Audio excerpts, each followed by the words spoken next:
facial.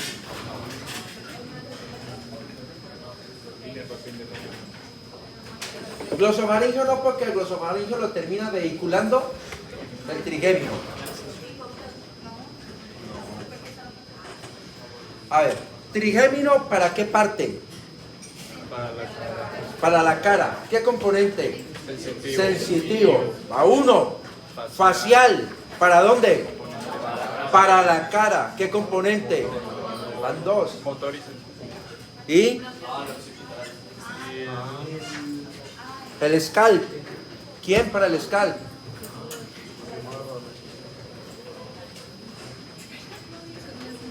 El plexo cervical. Los tres grupos de nervios para la cabeza son trigémino, facial y plexo cervical. Este primer nervio. No. Pares, no, plexo cervical, no. Por ejemplo, pares craneales. Recuerden que los pares craneales, la única parte del scalp que tocan es del vértex hacia adelante, pero del vértex hacia abajo y hacia atrás ya lo toca es el plexo cervical. ¿Qué es un dermatoma? ¿Qué es un dermatoma? La región de inervación de un nervio sensitivo.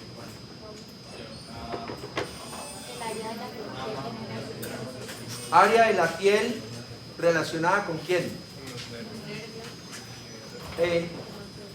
En su Google, en sus computadores, abran una imagen, dermatomas. Una imagen que diga dermatoma, vamos a recordarla. Aquí hay cosas que parecen obvias y no son obvias. Entonces, en el dibujo de dermatomas, ya lo tienen todos ahí, ¿cierto? Aparecen delimitadas con líneas y con colores zonas de la piel. Esos serían territorios sensitivos. ¿Y qué aparece en cada dermatoma?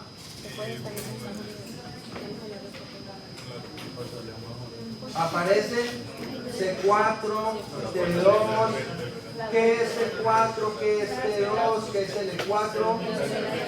¿Cómo? Segmentos medulares. Entonces, eso es un dermatoma. Un dermatoma es la relación entre un segmento medular y un territorio sensitivo de piel. Por ejemplo, ¿cuál sería, según el esquema, el dermatoma en la región hipotenar? C8. ¿Qué significa eso? Que si una persona tiene una enfermedad en el octavo segmento de la médula espinal, va a perder la sensibilidad en la región hipotenar. Entonces ahora pregunto, ¿cuáles son los dermatomas de la cara? Miren, ¿cuáles son los dermatomas de la cara?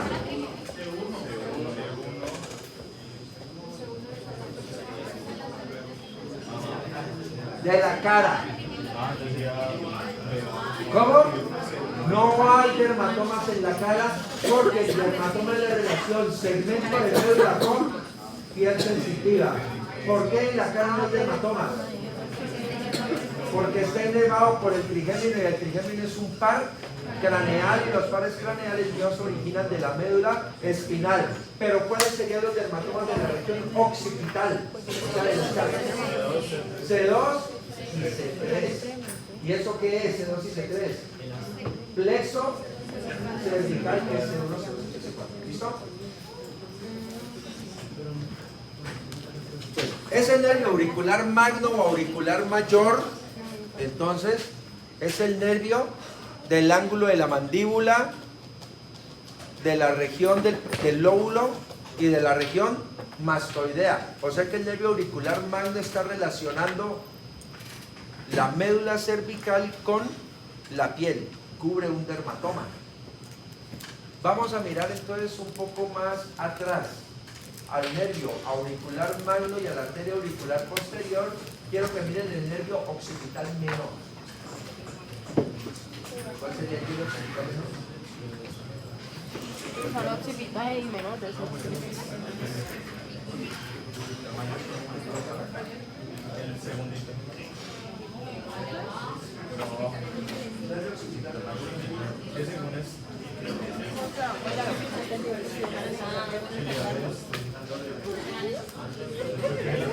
El segundito. Ajá. El que viene de la morena. ¿Cuál? El segundito que viene de la ahorita. Nervio occipital menor. Miren que se va solo, no hay arteria que lo acompañe.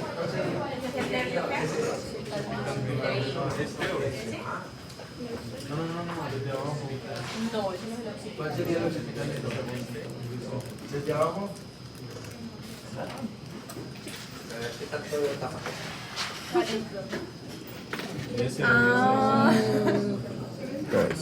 O sea, todo hasta... Este es el auricular mayor o magno y este es el occipital menor. Nervio occipital menor. Entonces, ese es otro ramo del plexo cervical. Y van a mirar un poco más atrás, uno más grueso con una arteria. Nervio occipital mayor y arteria occipital solita. Entonces, nervio occipital mayor y arteria occipital. Sí, porque sacó una arteria. Profe, ¿sería entonces esta? Exacto. Entonces, nervio occipital mayor y la arteria occipital. ¿Allá cuál sería? ¿Arteria? Porque dice que sacó la arteria, o sea, los dos junticos.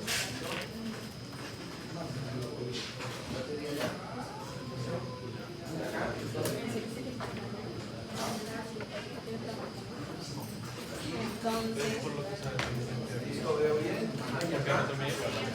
¿Cuál sería? Tablero de nuevo.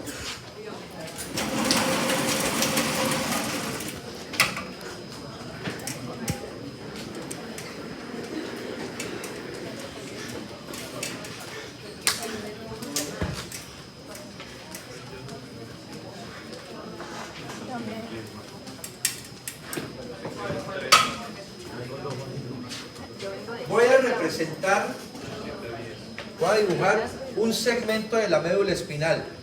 ¿Cuántos segmentos es que tiene la médula espinal? 31. Entonces recuerden, en todo el centro de la médula espinal hay un huequito, el canal central o canal ependimario, y alrededor de ese canal la sustancia gris. Acá voy a representar posterior y acá anterior.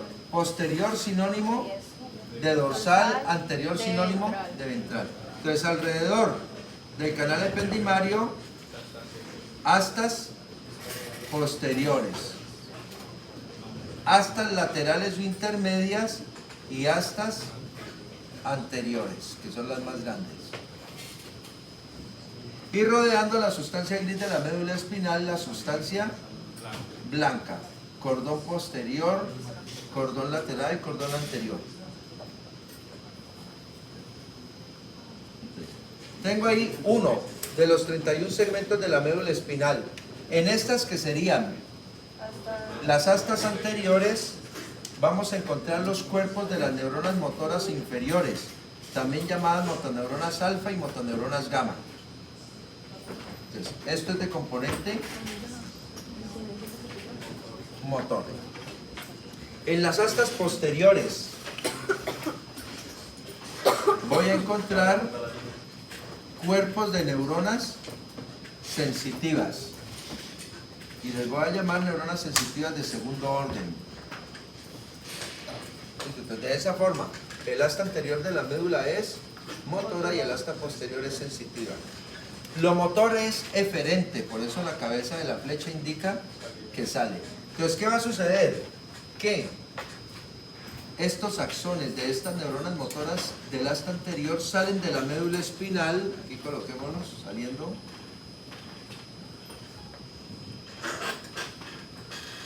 y forman un nervio. ¿Cómo se llama ese nervio? Raíz anterior o raíz ventral.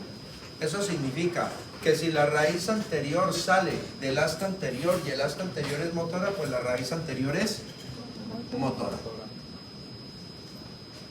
Estos axones, algunos de ellos van a inervar los músculos estriados esqueléticos de la parte anterior de nuestro cuerpo y de las extremidades. Pues, el bíceps braquial, el extensor largo de los dedos, el cuádriceps femoral, el tríceps, el tibial anterior. Todos esos músculos de las extremidades están inervados por neuronas motoras inferiores del asta anterior. Los de la espalda, entonces, por ejemplo, el músculo erector de la espina, el iliocostal, el longuísimo, el espinoso, los multífidos. Entonces, los músculos estriados esqueléticos de la espalda o del dorso, ¿quién los inerva? Las neuronas del asta anterior, cuyos axones que forman la raíz anterior. O sea que en últimas, la raíz anterior se va a los músculos anteriores de las extremidades y a los músculos de la espalda. Hasta ahí vamos bien, ¿cierto? Tendríamos la piel. Entonces, ¿qué hay en la piel? Receptores. Dolor, temperatura, tacto. Entonces supongamos que esta es la piel de la espalda. Y esto sería con una representación de la piel anterior de nuestro cuerpo, del cuello, del tórax, del abdomen y de las extremidades. ¿Qué nos está indicando este esquema? Que los receptores de la piel envían impulsos nerviosos. Los receptores de la piel de la espalda envían impulsos nerviosos que cuando entran a la médula espinal se van a desviar, pero en sentido posterior, hacia una neurona pseudounipolar que conecta con el asta posterior. Sí, ya vamos a explicar eso. La piel de la parte anterior de nuestro cuerpo y la piel de las extremidades tiene receptores que envían impulsos nerviosos que cuando entran a la médula espinal se desvían por la raíz posterior a neuronas pseudounipolares que conectan con el asta posterior. ¿Dónde están estas neuronas pseudounipolares? En un ganglio, que se llama el ganglio de la raíz posterior. Profe, pero abajo, o sea, en la raíz anterior no es ganglio de raíz anterior, ¿no? No, porque se acuerdan que yo les dije, la categoría ganglio motor es inexistente. Entonces, conclusión, por cada uno de los 31 segmentos de la médula espinal se desprenden 4 raíces, 2 al lado derecho y 2 al lado izquierdo. De cada de esas raíces, una es anteriora. ¿Con qué componente? Motor. Y otra raíz es sensitiva. La raíz posterior tiene un ganglio, la raíz anterior no. Entonces aquí, exactamente aquí, ¿qué hicieron las dos raíces? Se unen. Y cuando las dos raíces se unen, esto sería el nervio espinal o nervio raquídeo. O sea que un nervio espinal o nervio raquídeo es un nervio con un componente mixto, porque como es el resultado de la unión de la raíz anterior motor y la raíz posterior sensitiva, el nervio es mixto. Este nervio espinal o raquídeo se sale de la columna vertebral por los agujeros intervertebrales, y tan pronto el nervio espinal o raquídeo se sale, ¿qué hace el nervio espinal o raquídeo? Se bifurca en algo que se llama el ramo posterior y ramo anterior. O sea que, según lo que acabamos de explicar, ramo es diferente a raíz. Las raíces, ¿de dónde se desprenden? De la médula espinal, y son anterior y posterior. La anterior 100% motora, la posterior sensitiva. Las dos raíces se unen y forman el nervio espinal, y el nervio espinal ya formado se divide en ramo anterior y ramo posterior. ¿Hacia dónde se dirigen los ramos anteriores? A la parte anterior del cuerpo y a las extremidades. Plexo braquial, ¿quién lo forma? Ramo anterior de C5, C6, C7, C8, T1. Plexo lumbar, ¿quién lo forma? Ramo anterior, L1, L2, L3, L4. Plexo lumbosacro, ¿quién lo forma? Ramo anterior, L4, L5, C1, C2, C3, C4. O sea que los ramos anteriores, ¿qué componente tienen? motor, ramos anteriores. Mixto. Por eso el plexo braquial, el plexo lumbosacro a las extremidades le proporciona la inervación motora y sensitiva. Un nervio motor de la extremidad inferior, el nervio obturador, un ramo sensitivo del plexo lumbosacro, el cutáneo femoral lateral, uno mixto, el femoral o el ciático. Profe, ayer usted nos enseñaba que el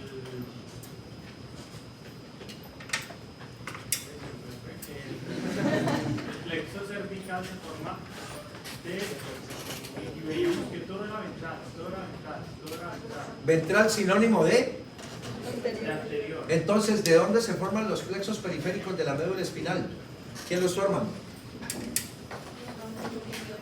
Los Ramos anteriores. y esos ramos posteriores de C1, C2, No forman plexos. No. Entonces, ¿qué es el plexo cervical? Ramos anteriores, C1 a C4. ¿Qué es el plexo braquial? Ramos anteriores, C5 a T1. ¿Qué es el plexo lumbar?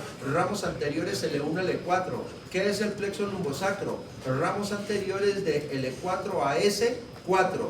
O sea que los plexos son solamente ramos anteriores y los ramos anteriores son mixtos. Componente motor y componente sensitivo. Los ramos posteriores se van hacia ¿dónde? Se van hacia la espalda sin formar plexos.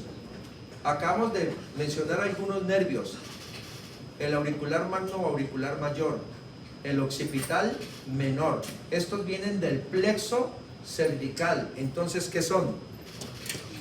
Ramos anteriores. Pero el último nervio que acabamos de reconocer es el nervio occipital mayor. Ese no lo mencionamos para nada en el plexo cervical. Y si ustedes ven, el nervio occipital mayor está en la parte superior de la nuca. Y la nuca es la parte alta de la espalda. Entonces, ¿qué es el nervio occipital mayor? Es el ramo posterior de C2. El nervio occipital mayor es el ramo posterior de C2. De nuevo, perdón, ya respondo. De nuevo miren el dibujo de los dermatomas. De nuevo miren el dibujo. Miren los dermatomas de la región occipital. ¿Cuáles son? C2 y... ¿No hay dermatoma? C1. No hay dermatoma C1. El ramo posterior del primer nervio cervical se llama nervio suboccipital y ese es estrictamente motor. Por eso el primer dermatoma no arranca en C1, el primer dermatoma arranca en C2. ¿Y quién lo lleva? El nervio occipital mayor. ¿Sí me dice entender? Ahora sí tu pregunta. No, digo, o sea que el ramo posterior no sería mixto.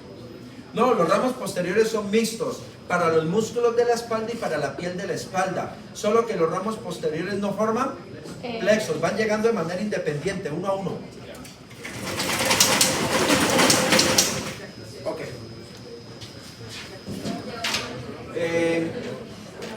Hacemos lo siguiente. Vamos a buscar por debajo de la mandíbula la glándula submandibular. Glándula submandibular.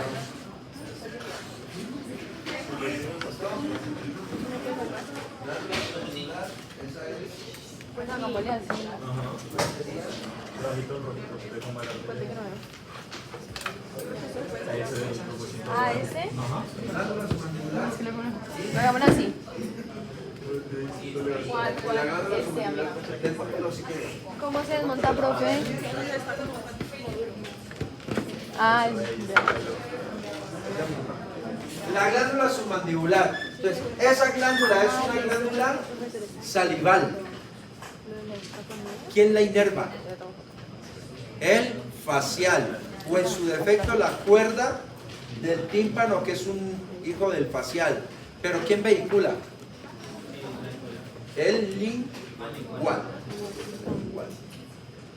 Y muy cerca de la glándula submandibular aparece en el trígono submandibular y subiendo a la cara la arteria facial. Aparece la arteria facial. ¿La arteria facial de dónde se origina?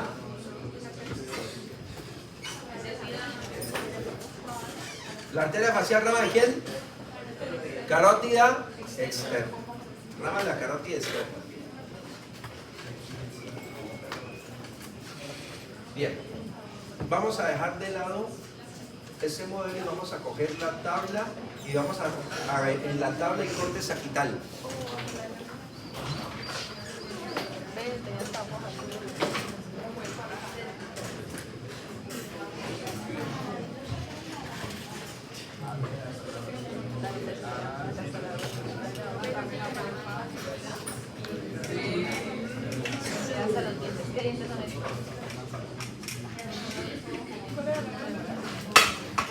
Profe, Dime. una pregunta.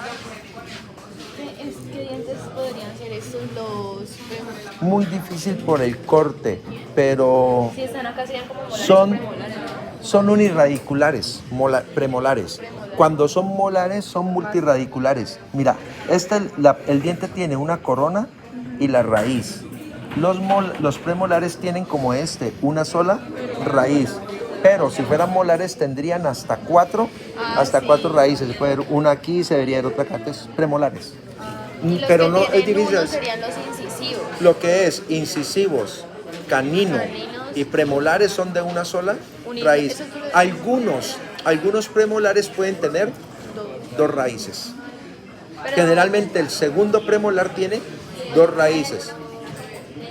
Los molares. Generalmente el tercero y el cuarto son de 4 raíces. Gracias. Bien, equipo. Por favor, identifiquemos en la nasofaringe el orificio faríngeo de la tuba auditiva. La sofaringe sería de estar por aquí.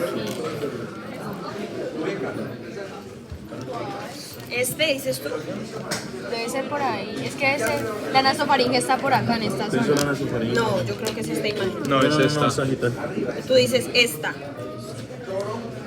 Pero es en corte, ¿cómo dijo? Ponemos sagital. Ah, eso sería coronario, ¿no? Sagital no sería así. Coronario creo que era así, como una corona así. De hecho, ese es el sagital. Sagital. Cortando la mitad. No sería este. Creería que sí. Entonces sería este. Sí. Claro, porque acá se ve todo lo de las conchas. Sí, sí es. De laringe, Lo de yo no tu tengo nada de auditivo no laringe. es por aquí. Es este. Es este. Entonces sí, se está. Yo soy clase hasta sentado. Yo quiero los dientes. Wow. Esta lengua para ser real le falta lo blanca. ¿Dónde hacen los tonsolitos acá, no? Sí, ¿no? No, amiga, la verdad, no sé. No sé nada de lengua.